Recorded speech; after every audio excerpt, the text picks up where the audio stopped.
Hey guys, welcome back to the channel. My name's Leigh Fuge and this is the second part of the studio refurb.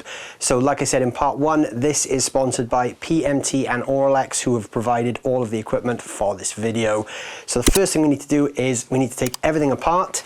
So the studio is currently in its current state. So all of this stuff has to go out because there's a lot of work to be done. So let's start carrying some stuff.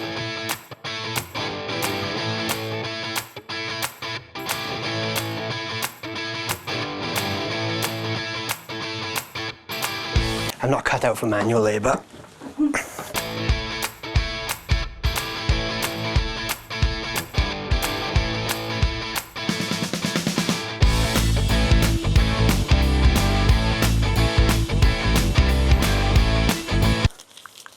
Always coil cables the right way. Look after your cables and they'll look after you. Okay, so everything's cleared out. Now we've got to take down the old backdrop. So let's get this thing on. Lucky thing I need to take that down anyway.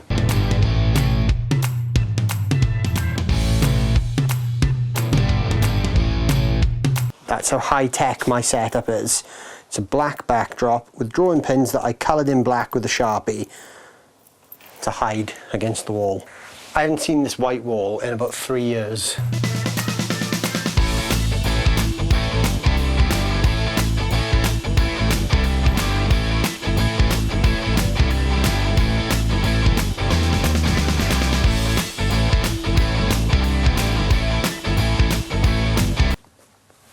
Kind of sad to see this go. If you've seen any of my videos on my channel or any of the ones I've done for Blackstar or PMT, you'll be very familiar with this backdrop because it's been behind me for the last 3 years and now it's finally going. Anyone want to buy a backdrop? It's used and in not very good condition. It's had a good life. It's the first time I've seen the wall look like that for 3 years. So now all of this stuff's got to come down. And my little wall of fame has got to be taken down as well. So you might have seen this in some of the videos. This is just a bunch of things I've collected over the years. My 42 Gear Street lanyard. And just a few little bits and pieces from various musicians I've met and events that I've worked and gigs I've played.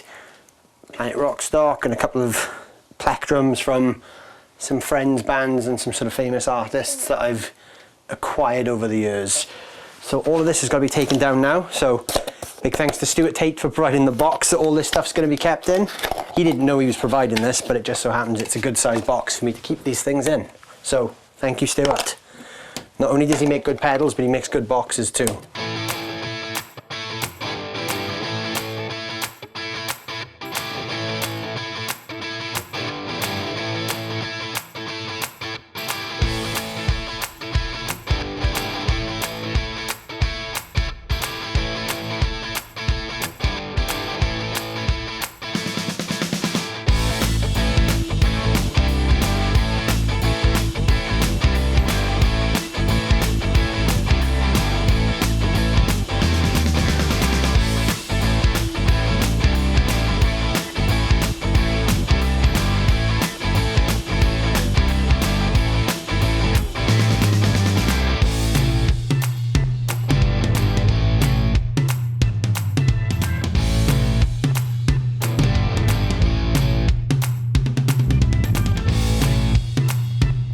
This is from my friend George, his band Son of Man. I teched for his band at a festival and this was the set list with all the guitar changes on. I thought that was a nice little fun thing to keep from my musical adventures. They were on right before Tyler Bryant and the Shakedown and Michael Monroe, and the main headliner that night was Thunder. So that was a really fun day. I got to look after a 1961 Gibson SG for all the vintage guitar geeks out there.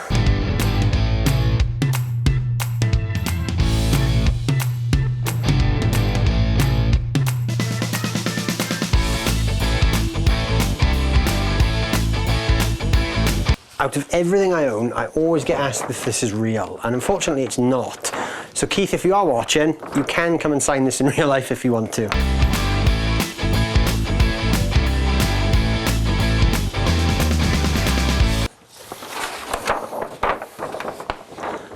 stole this from the centre of Gothenburg when I went out to Gothenburg about 5 years ago to see Maiden play. This was on a lamppost and I thought, yep, that's coming home. Just remember, stealing is very wrong, kids, unless it's something really cool like this. Then it's okay to steal.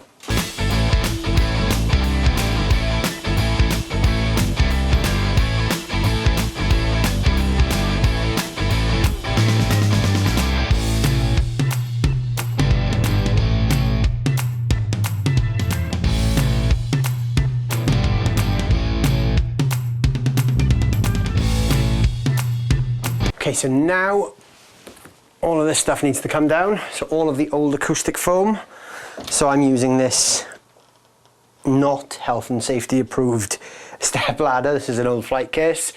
So again, this isn't gonna conform to DIY standards. So don't try any of this because it's probably not very safe. It seems okay though.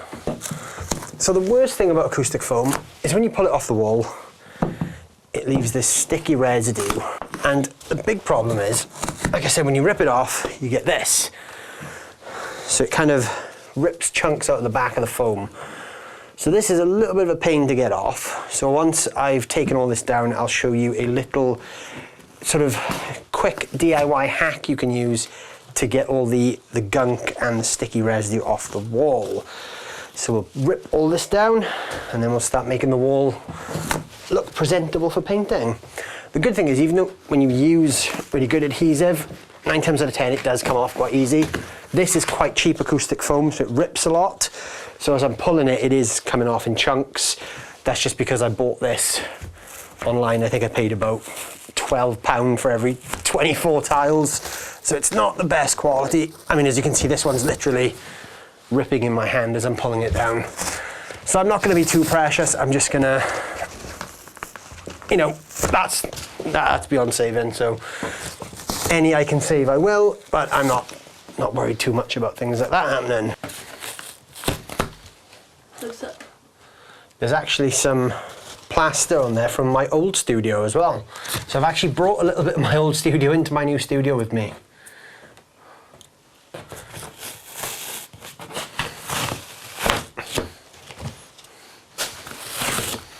So you can see that a real good look at what the adhesive looks like. It's all this kind of yellow stuff, and a lot of the foam is, you know, that's really stuck on there, and you'd be here for a while if you picked it off by hand.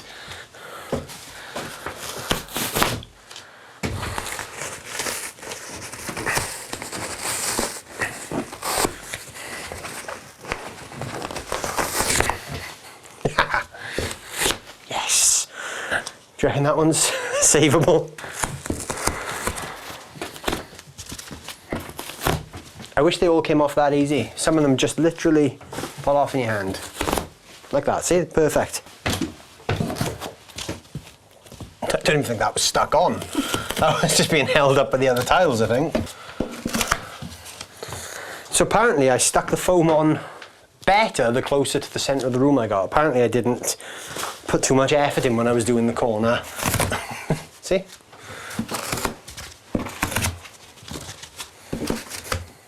Again, what was holding that up? Last bit, 3 years of adhesive. You can almost hear the, I don't know if that's showing up very well on the camera, but you can really hear the reflections of the room are back alive again now. And that is on there. That is on there good.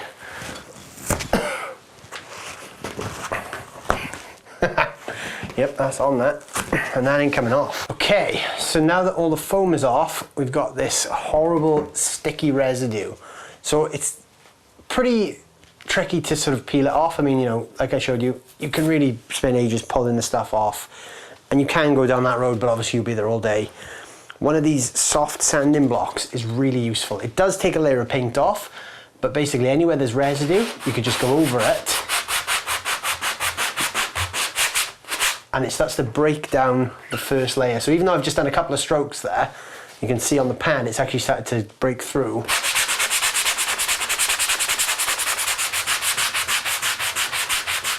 So it does take a little bit of elbow grease, but with a bit of patience you do actually break through the stuff. And this is quite nasty stuff to get off, but this is probably the quickest way to do it.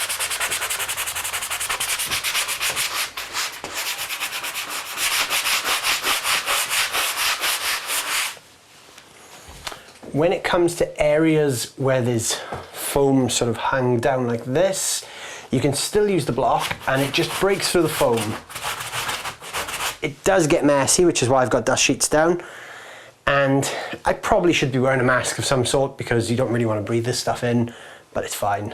I've lived through 2020, so I think breathing in a bit of acoustic foam is not going to do me any more harm.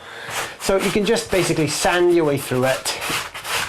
It's not the most fun job. It's quite boring. It takes quite a while, but you know, you've got to do it. So actually it turns out if you use really cheap adhesive glue like I have, white spirit's also good too.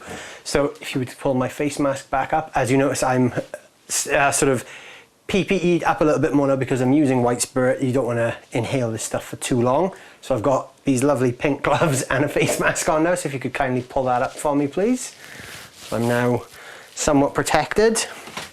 Okay, so if you come over here and get a close-up shot of this, so here we've got a bit of residue. So get a rag, bit of white spirit, just a little bit, and just rub it over, and it just lifts right off. So this is actually a little bit less labor intensive. If you've used a cheap adhesive like I have, this is actually going to be a much quicker way to strip all the rubbish off the wall. So we should be done here in no time now, thankfully, thanks to this little discovery. I should also say, only go down this route if you're not too precious about the paint layer. So I am going to be repainting this wall anyway. My face mask's falling down. I am going to be repainting this wall anyway, so I don't really care too much if I do strip some of the paint off, so bear that in mind as well.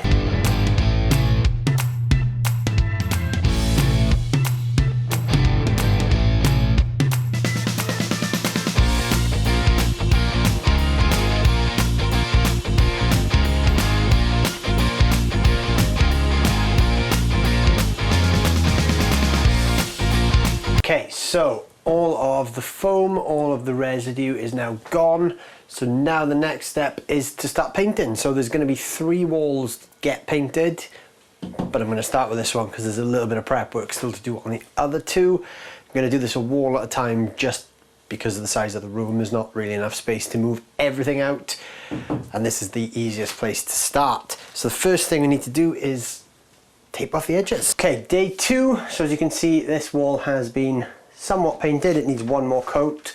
Obviously DIY is not my main strength. I'm more of a musician than I am a painter. So now we've got 2 more walls to go. This big wall behind me and then the wall the other side. Obviously because of the nature of the room, we can't empty it all out at once, which would make things easier. So things have to sort of be done in bits and pieces. Paint a bit, move a bit. You know how it goes. So this is definitely not a new career path for me. What do you think of the new colour? Right, so there we go. 2 days worth of painting done. As you can see, it's a bit chaotic now. Everything's in the middle of the room, waiting for the paint to dry before all the gear can go back in. So that concludes this part of the studio revamp. So the next thing we're going to be doing is putting up the acoustic foam, the acoustic treatment in the room. So there's going to be a full-length video coming up for part 3 over on the PMTV UK channel. So please head over there now. There's going to be a link to their channel in the description below. That's where the next part of this video is going to be hosted. So once again, a big thanks to PMT for sponsoring this video along with the guys at Orlex. You're about to see what those guys have sent in the next video as well, so please go check that out. And then after that video, we'll be coming straight back here for the next part, which is basically putting the room back together. So that's where we're at so far. So hope you guys are enjoying this so far. It's a bit chaotic. Obviously, as you can see, painting is not my strong point. I don't think I'm going to be taking up a career in decorating anytime soon. I think I'll stick to guitar playing for the time being. So if you did enjoy this, hit the like button, hit the subscribe button, and I will see you guys very soon. Thanks for watching.